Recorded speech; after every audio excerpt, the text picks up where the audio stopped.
Hi Sagittarius, unang buwan ng taon, January 2025. Ito na po, ang inyong reading. Kuha lang tayo ng ilang mensaheng gabay para sa inyo. Will be straightforward. Happy New Year! Kamusta kayo? Sagittarius, kuha lang tayo ng ilang guidance para sa inyo this month. New month, new year. Sagittarius, January 2025, message. Mensaheng gabay po para sa mga taong ito. Anong kailangan marinig ng mga Sagittarius ngayong unang buwan ng taon? Guidance, ayan. Tumatalon. Itong kukunin natin, yung nakaharap. Napakaganda. Nakangiti ang Moonchild, the Wheel of Fortune, the Seven of Wands, and the Ace of Pentacles. Lucky you. Lucky. Ayan, tinapos tayo ng Wheel of Fortune. Nasa inyo ang alas.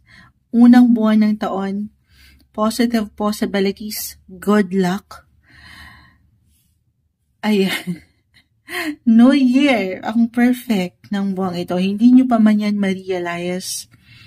Pero I see money, opportunity. Lalo pa rin pagdating sa usaping trabaho, pera, relasyon. Andito na yun lahat. Kinuha nyo na. Nasa inyo na lahat. Sagittarius. Sobrang mag-a-apply ito astrologically. January 2025, nag-highlight right now ang inyong second house of money, your income. Your hard-earned income, guys. Ito yung something na pinaghihirapan. Pinaglalaban ng aga-aga kasi, guys. Hindi ko pa naubos yung kape natin. 6 pala. Umaga. Pero dito, parang wala na tayong kailangang pag-usapan eh. Andito lahat ng magagandang posibilidad. Lalo pa, sabi ko nga, kung patuloy nyo ring inilalaban ang inyong posisyon, ang inyong relasyon, napakaganda, patuloy na may pag-level up, pag-angat sa inyong buhay. Unang buwan ng taon, i-claim na natin ito. Parang ito yung best time na i-push ang anumang nais niyo pang gawin, relasyon man, or may patungkol sa pera, trabaho, may new offer, new job offer ba ito, money opportunity, extra work for an extra income, yes to opportunity, guys. Andyan yung focus niyo on making more money, pwede rin naman ganon, yung enerhiya na ganon, parang may ilang side hustle akong nakikita na ang ganda. Ang ganda. Kasi dito rin, meron kayong ilang gustong makamit eh.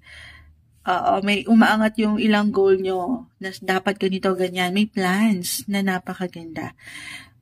Okay? May pang long term din akong nakikita. Lalo pa kung ito'y ipopush nyo as I've mentioned. This is something na magmumula po sa patuloy nyong pinaghihirapan, paglalaanan ng efforts at yan, ano pa man yan, magpakailanman, hindi po yan mababaliwala. Lalo kayong, umaangat. The Wheel of Fortune. Good luck. At tayo, guidance para sa mga Sagittarius. Unang buwan. Ayan, hindi ko pa ma-shuffle. Ang laki kasi ng oracle na ito. Ano pang kailangan marinig ng mga Sagittarius? January 2025. Mensaheng gabay po. Ayan. Ang dami. Kunin natin yung tin. Ayun na. Eto na. Tumalo na. Clarity. May pagkaklaro. Lalo pa, kung klaro ka sa iyong intensyon, you have to be clear sa iyong intensyon, Sagittarius. Kung may mga bago kayong gustong gawin, bagong posisyon, bagong trabaho, kung naghahanap ang ilan sa inyo, you have to be clear. Or ito talaga yung aangat, klaro kayo ngayong mag-isip, klaro kayo sa kung saan yung gusto nyong pang puntahan or patunguhan sa inyong buhay.